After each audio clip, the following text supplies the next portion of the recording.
The Kurds are the largest indigenous population in the Middle East without formal statehood. In order to see how they now occupy this unique geopolitical position, let's look into their past as central players in Mesopotamia and Anatolia. During the 7th century's Arab conquest of the modern Middle East, the Kurds were divided between the Iranian Sassanid Empire and the Eastern Roman or the Byzantine Empire. 2 centuries after the eradication of the Sassanid Empire, 5 Kurdish states emerged during the Abbasid Caliphate's rule. These states enjoyed autonomy in the management of their affairs and played an important political role in Kurdistan during this period. But most of them were overthrown during the 11th century when the Seljuk Turks invaded the Muslim world.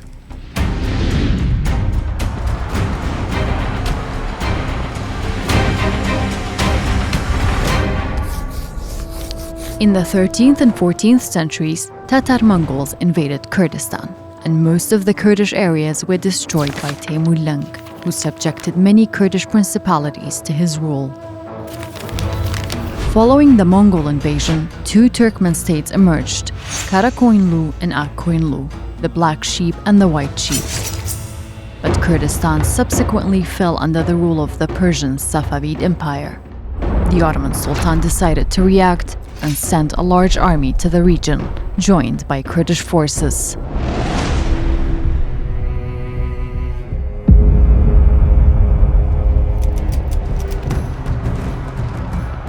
This started the Battle of Chaldiran in 1514 and ended with a clear victory for the Ottomans, who then proposed an alliance treaty between the Ottoman Sultan and the Kurdish princes. After the war and the alliance, most of the Kurdish territories were under influence of the Ottoman Empire and a small part of it under Persian influence.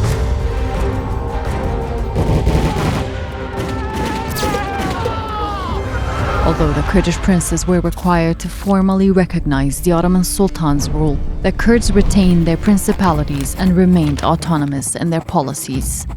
However, they were charged with guarding a difficult border, fighting alongside the Ottomans in the event of a Persian-Ottoman conflict.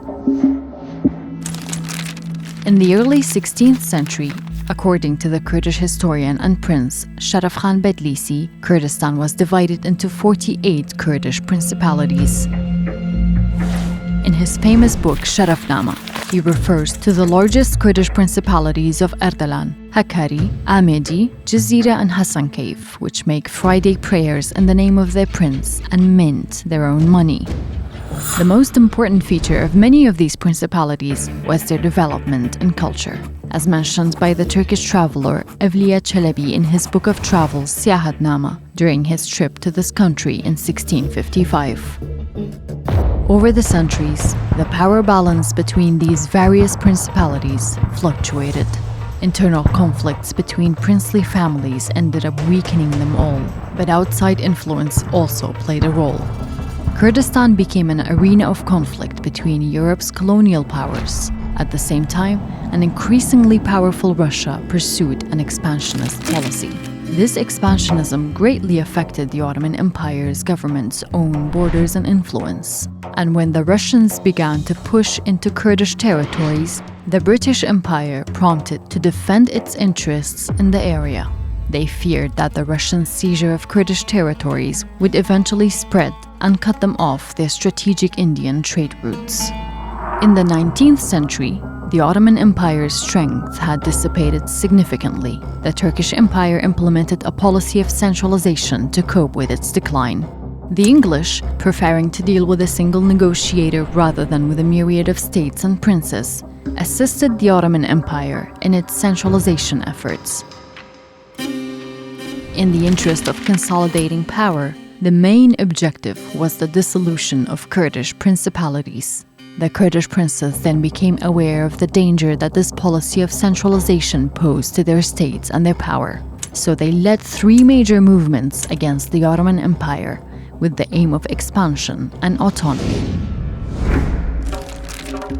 The first movement was led by Prince Abdurrahman Pasha Babani. He was removed from office multiple times due to differences within the royal family and interference by the Turkish and Iranian states in his affairs, but always managed to regain his throne. He died in 1813, and the principality disappeared about 4 decades later.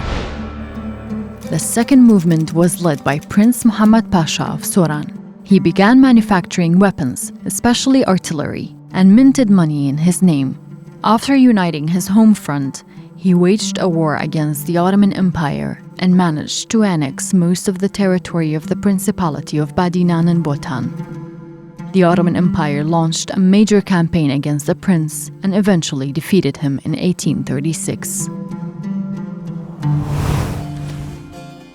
The third and last movement was led by Prince Badr Khan Beg of Botan.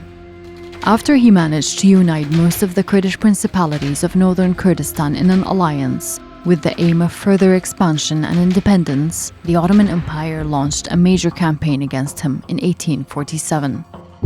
The Ottoman forces were supported by the Western countries, and a nephew of the prince who coveted his throne eventually forced Badr Khan Beg, whose forces were smaller in numbers, to surrender on July 1847. He was exiled to Crete and then settled in Damascus until his death.